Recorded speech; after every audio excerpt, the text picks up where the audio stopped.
I'm Janet Starr, and I've been designing and making handmade decorative tiles for over 20 years. In the past 10 years, I have focused on arts and crafts tile in the Spanish Cuenca style.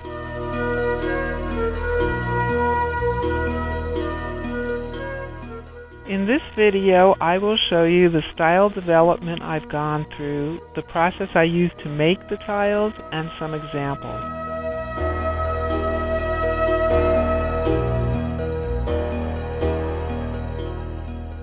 When I first began working in tile, I hand-painted glaze on commercial tile. I was represented by several local tile stores and became known in the Santa Cruz area. The tiles were used in both residential and commercial installations, and all the designs were custom.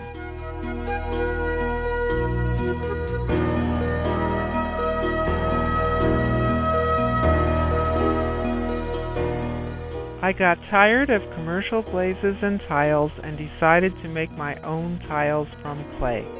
I chose to fire the kiln to cone 3, which is the lowest stoneware temperature, and since that is not a typical firing temperature, I had to develop all my own glazes. I had to lower the melting point while keeping some chemical ratios correct and controlling the coefficient of expansion. And I had to do a lot of testing. Coloring oxides act differently in different base glazes, and since you cannot see the color until it is fired, it can take 70 tests to get one color right.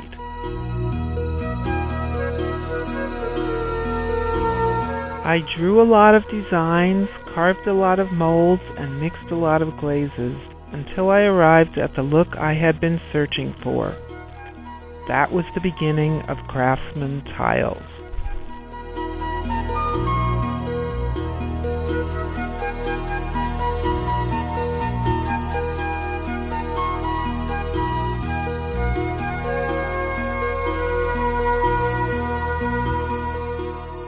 I always used my own original drawings based on the style of the arts and crafts period, unless I am asked to do a reproduction.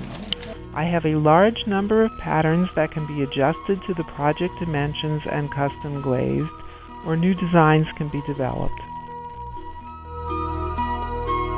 Even when I'm creating a tile in the Craftsman style, I'm sometimes inspired by design motifs from other cultures.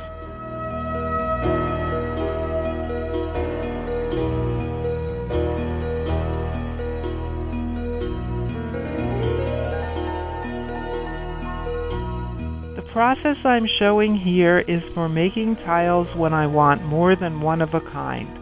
First, I make a mold of a plaster and hydrocal mix, which I have chosen for a balance between strength and porosity for clay separation.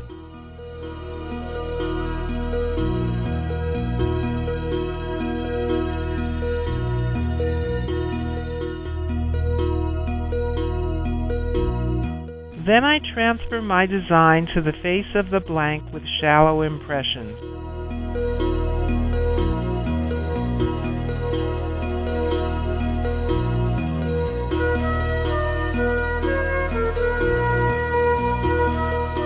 Then I carve the entire pattern in grooves with just enough depth and draft to allow clay removal after pressing. This step must be done the same day as the plaster molding.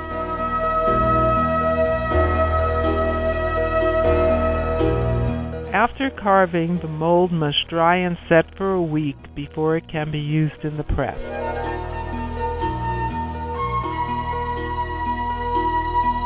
To reduce warping, I researched and experimented for 2 years, reducing my yield loss from 30% to 3%. This process is called wire wedging. I split and combine the clay block 6 to 10 times, effectively reconstituting it in up to 1,024 layers, achieving even distribution of moisture. I roll the clay twice to form the working thickness.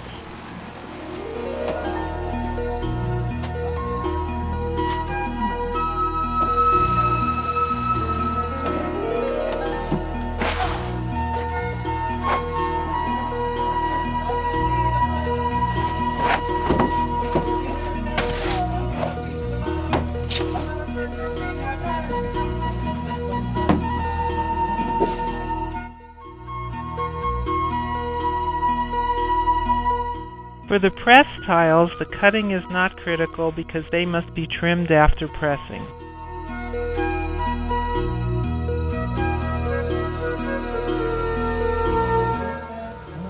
On the mold, I stack the clay and a rear impression plate before pressing.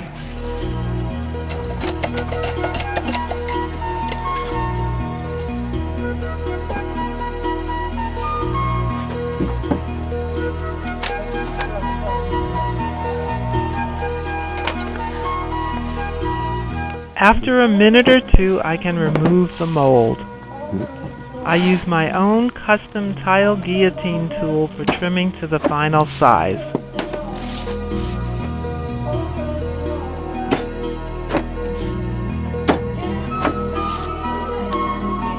Then I smooth out the edges for the final look.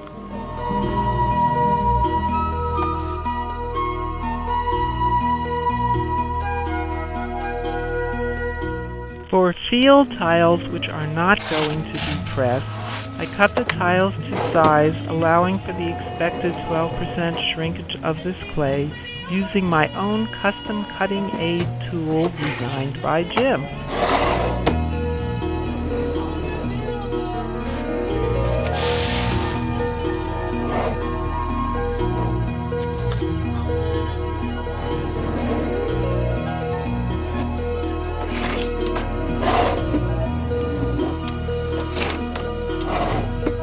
The drying process includes 1 day of rest on the board the tile was cut on, 1 day in a humidity-controlled closet to equalize the moisture, and then 2 days in the closet with a dehumidifier.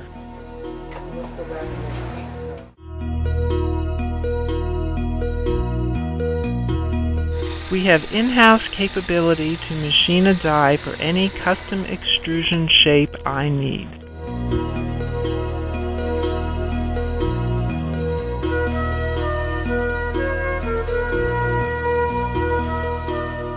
Pressed, field, and extruded tiles all need to be bisque fired before they are glazed.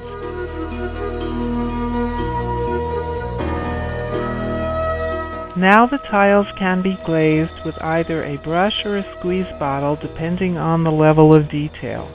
The raised ridges formed by the mold in the Cuenca style allow the glazes to pool between the ridges. Then the tiles are loaded for glaze firing, and 2 days later I can take them out and inspect them.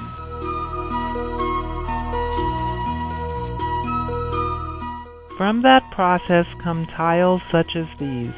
Some of them are shown mounted in quarter-sawn oak frames characteristic of the arts and crafts period. Others are used in home installations.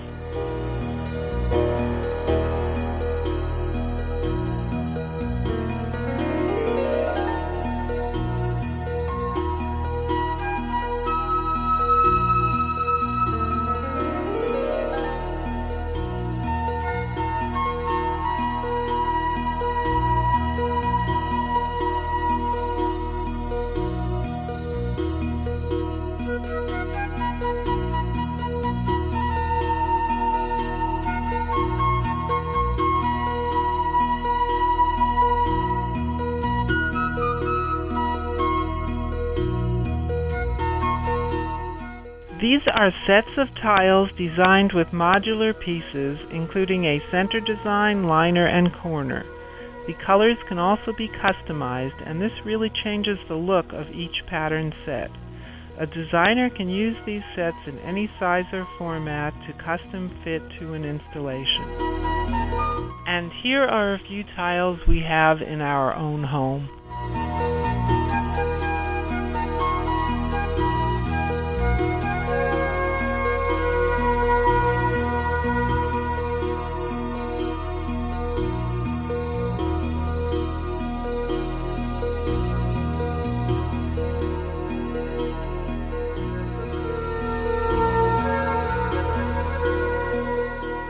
The following are some of my other pieces not adhering to any period style, but useful in demonstrating some of the flexibility of the medium for expression and custom design needs.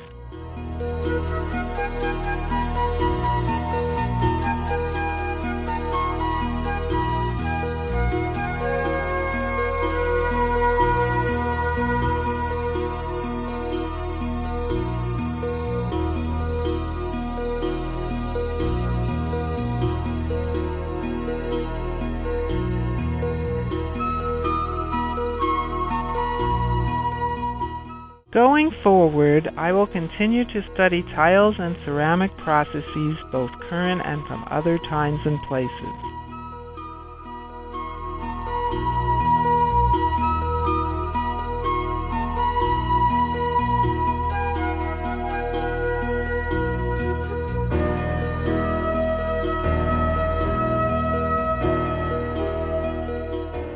In particular, I'll be incorporating more elements of the arts and crafts style and letting the world know what I do.